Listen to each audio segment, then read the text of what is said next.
the shepherd is giving help to the sheep, and that's how the shepherd shows how much he loves them. I'm practicing being Beto O'Rourke. Just okay. All right.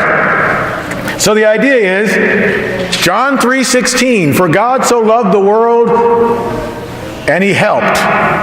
Psalm 23, as beautiful as that psalm is, it's the love that the shepherd is showing for the sheep. God is the good shepherd, and the way to show love is to help. In Matthew, a familiar passage, chapter 11, verses 28 through 30, Matthew chapter 11, verses 28 through 30, you'll actually find these words.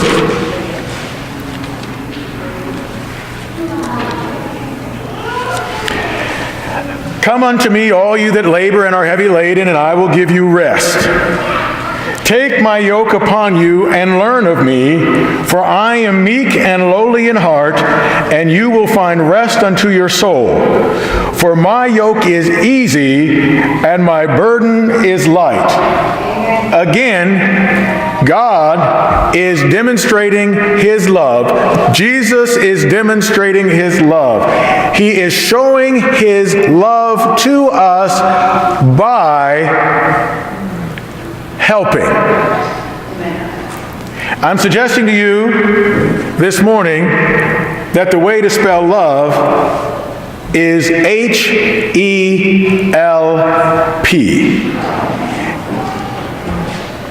So now we start with story number 1. Don't worry, the whole sermon is right there, and we're right here. So we're moving along nicely. All right. So I was in the airport. True story. I was minding my own business. Now you know that's not a true story at that point. Okay. Okay. All right. So let's start the story again. We'll stay with the true part. Okay. So I was in the airport. That's still true. I'm in Dallas Fort Worth Airport, and I am about to fly from Dallas back to Chicago. Now, if you are like me, as soon as you say flying from Dallas to Chicago, you say to yourself, yeah, I'm sorry. Okay? Because it was not long ago, and it was warm in Dallas, and it was not warm in Chicago. So I was sitting and not minding my own business, because that's not what I do. Okay? And you had all these people sitting around. And people were in the airport and they had their airport faces on. So I would wave and they'd pretend like they didn't see me. I'd smile and they'd look down and check their passport one more time. You know I enjoy doing this.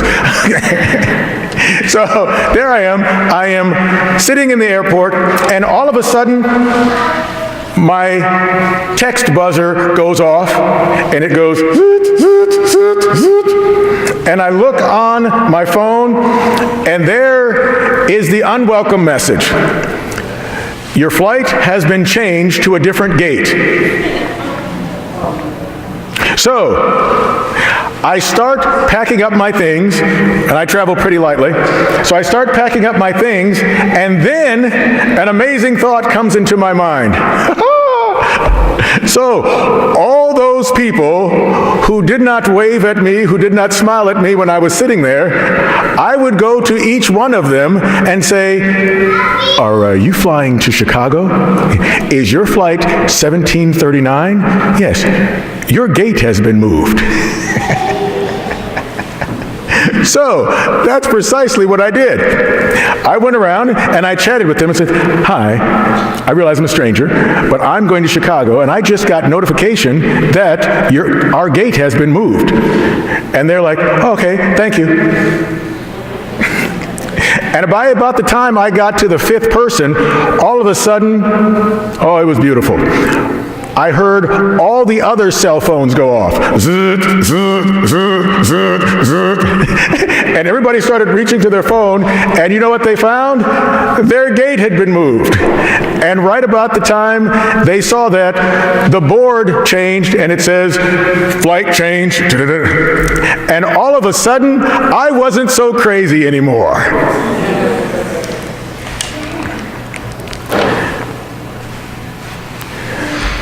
By the time we got over to the new gate, everybody who was all settled in had to get resettled, right?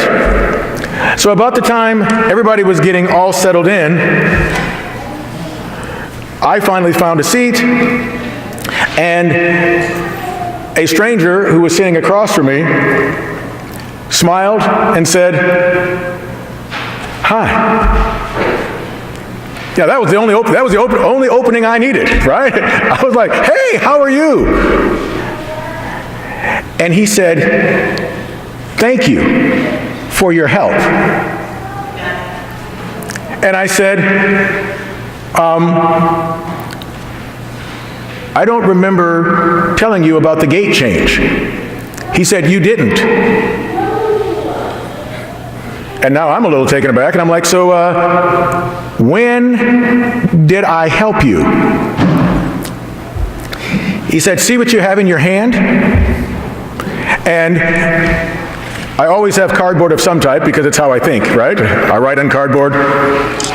We can talk about it later, but I do.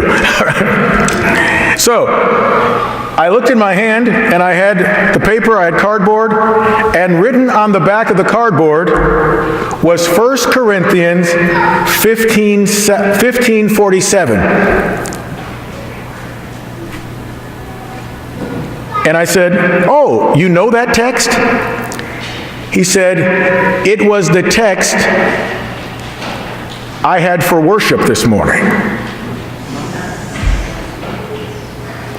And I said, "So, you had the text for worship this morning.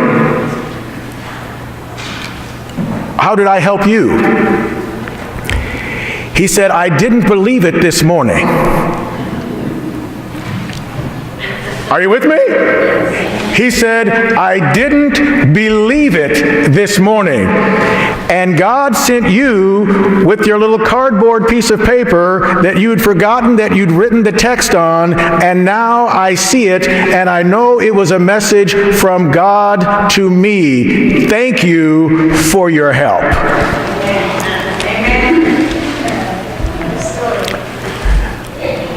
Love can be spelled H-E-L-P. See, and here's the thing.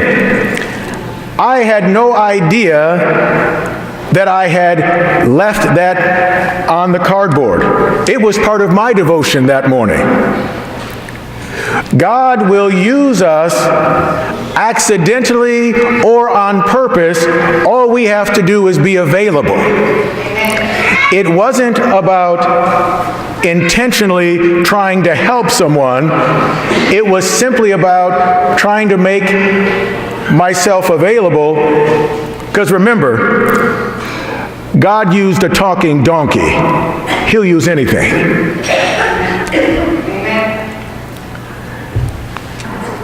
Later that day, probably about 15 minutes, I was still in the DFW airport, and there was a gentleman who was dressed up in a fine religious outfit. I didn't know what religion it was, but he had one of those nice little skirt things on with a little thing around his waist, and it was really kind of flashy, and he had a little collar on, and I was like, wow, that was neat. And then I noticed that they had a group of about 14 kids. So I was like, wow, that's interesting. Still in the airport, still a public place. So I did the only thing that was right to do. I asked questions. I said, "So where are you folks going?" And he said, "We're going to Israel. We're going on a tour to the Holy Land." And I was like, wow, that is amazing. And then I got quiet and sat down, like you're supposed to do when you're in a public place, right? And one of the other leaders, who didn't have the long outfit on, but had the little collar, he came over and said, listen, this is what we're going to do. Your leg is hurt, so I want you to stay here. And then I'm going to take all these kids, we're going to get down all the way there where the food place is, and then we're going to eat, and we're going to get back here before the plane takes off. I want you to act like David when he was at Ziklag. You know, I'm Adventist, right? So anytime you do an Old Testament reference like that, I perk right up. And so one guy with the collar and the other guy with the collar are looking at each other, and I do the only thing that it's humanly possible for me to do. I say, he's saying he wants you to stay by the stuff. David sent half his men, they went to battle, the other half of the men, they stayed by the stuff. And he says, oh, yeah, you take the 14 kids, and I'll happily sit here by the stuff. So they all moved out and did what they wanted to do. They made it back just in time for the call for to start boarding the plane. The one guy with the collar came over to me and said, hey, most people, even my colleague, didn't get the reference to Ziklag. And I said, it's all right. I'm Adventist. We study a lot of the Old Testament. And then he began talking to me like he knew me, and he began telling me all about the trip.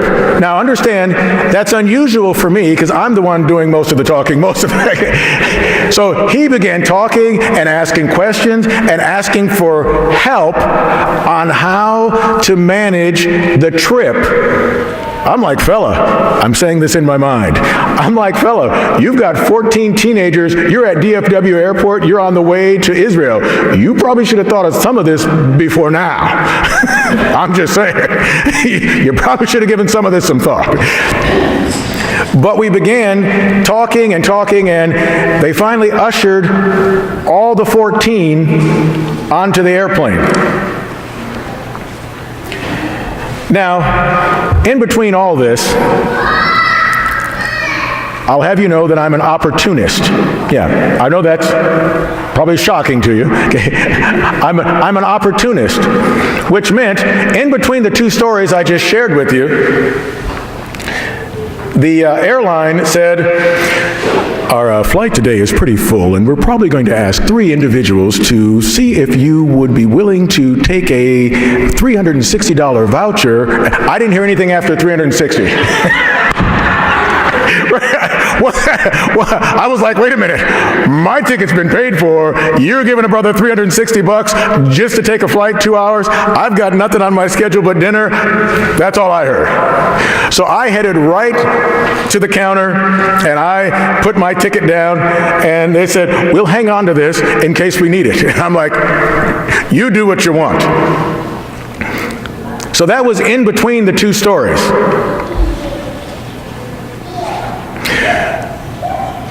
The flight was boarded, they got right down to the end, and then they called, would passenger Darryl Allen please come to the desk? Would passenger Darryl Allen please come to the desk? So I went right over to the desk, and they said, it worked out this time. We're sorry, we're not going to be able to give you the free ticket. Everyone's got a seat. And I said, okay, I was planning on taking this flight anyway. And now comes the point of the story. So I get my things, I head onto the plane. Now you realize, you know what a plane looks like, right? No. You know what a plane looks like, right? Okay. A plane looks like a small place where everyone is in the sound of my voice and can't leave because they're at 30,000 feet. That's what a plane looks like. Okay? So I start heading onto the plane, and I look for my seat, and my seat is row 22C. In row 22B is the first man who spoke to me about 1 Corinthians 15:47. Right across the aisle is the man who is taking 14 kids to Israel. I almost traded a $390 voucher for a 3-hour Bible study.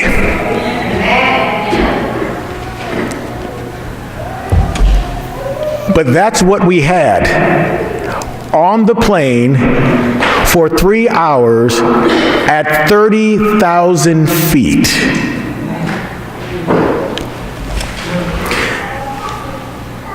Love can be spelled H-E-L-P. God had a plan to reach out to individuals who were strangers to me. My plan was to get a $390 ticket. He put me back on the plane, and for 3 hours, we had an amazing opportunity. We shared, the individuals, we got finished sharing, we shared with the people in the seats in front of us, we shared with the people on the other side.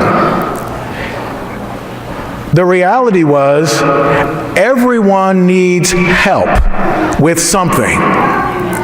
And if individuals are religious, non-religious, believers, non-believers, if you help someone, they know they have been loved.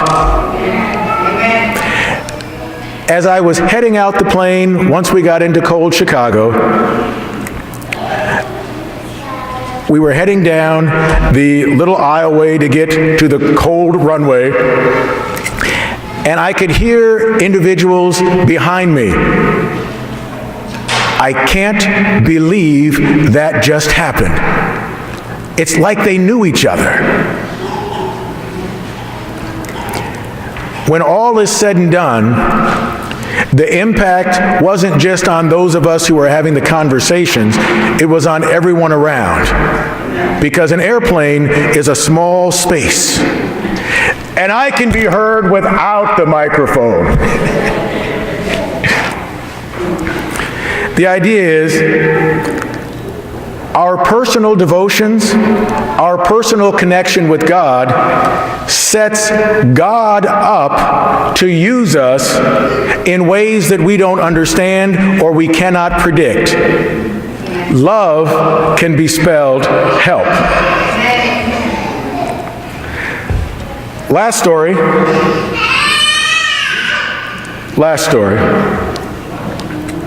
So I was riding with Jesus on Friday. We were running some errands. And while I was in the car with him, I got a call from San Francisco. I have a business partner who we do a lot of work together, and he was excitedly calling he was at a conference in San Francisco, and while he was at the conference, it was a conference being put on by the University of Pennsylvania, and to make a long story short, there were 3 organizations that were in the same conference as he was, which made a total of 20 people in this conference, in this class. 3 organizations. One was Amazon, one was Google. You see where I'm going with this, okay?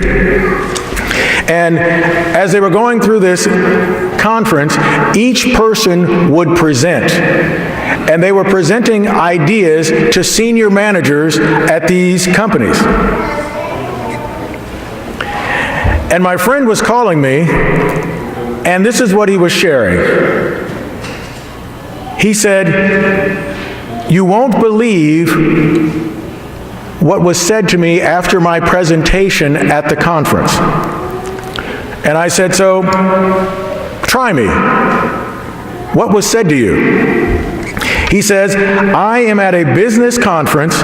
I am presenting an idea about an education incubator. I am presenting an idea about an education incubator. I get done with presenting my idea about an education incubator, and senior management from Amazon pulls me aside and said, "Wow, I sure do love your religion." I said, "So you're going to have to fill in some gaps because I don't get it."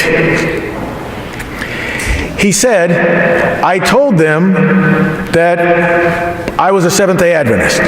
He says, "I told them that the reason we were trying to put together a education incubator is because we have a great education system, but if people don't hear information in a way they understand it, then it's impossible for us to help them." I said, "Wow, that was a nice way of putting it." He said, "Yeah." And they weren't necessarily excited about the documents that I have, but we spent the rest of the afternoon talking about how they could help us implement it. And now I'm interested. I'm like, "Wait a minute. So you said Amazon was interested?" He said, "Yeah." He said, "But here's the thing. As they were helping us put together the pieces, telling us how they could give us certain things for free and how they would fund it if we did it this way, they kept coming back to it. They loved our religion. Anybody who was trying to help people in a way that they felt helped, they wanted to support that."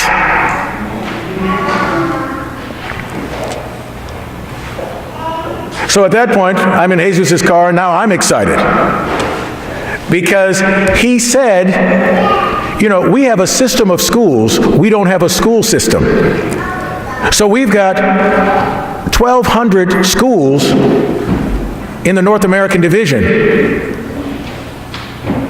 And the response from the people at Amazon was, "Yeah, we can fund that."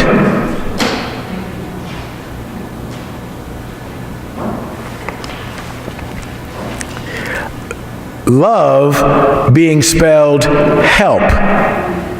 He didn't give a Bible study in the middle of a professional conference. He said his faith made him want to help. And that testimony made them want to give money.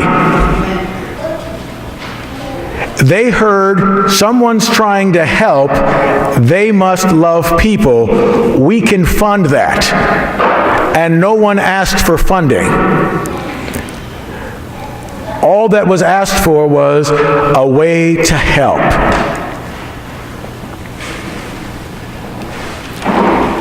Now those are the fun stories. As I'm closing, my question in my own sermon is, how about the homeless guy on North Avenue and Oak Park? Because I know he's there right now. I saw him last night, and he's probably still there now. How do we show love to him? How about the manic depressive woman who is always at Jewel Osco up until about 3 o'clock, the one that's right across from the church? How do we show love to that person? How about those people we run into every day? Those individuals that are sometimes uncomfortable, sometimes irritable, sometimes they just keep us from getting done what we need to get done. How do we show love to them? My answer to me and my answer to you is pretty much the same. I am convinced that the way to spell love to individuals we come in contact with is H-E-L-P.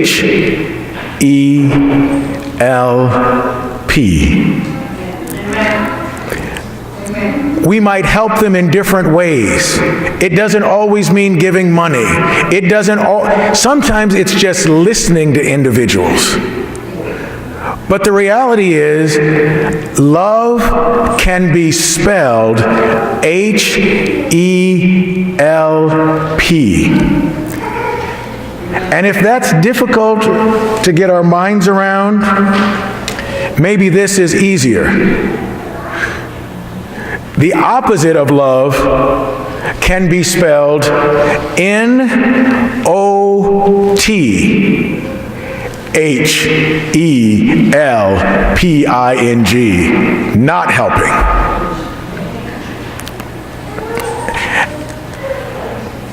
And I believe that because I kept reading after our scriptural text in Matthew 25, verse 40. And the king, capital K, and the king shall answer and say unto them, Verily I say unto you, inasmuch as ye have done it unto the least of these my brethren, you have done it unto me. I love Jesus. Those are the words I just said. Jesus feels loved when I help those who he puts in my path.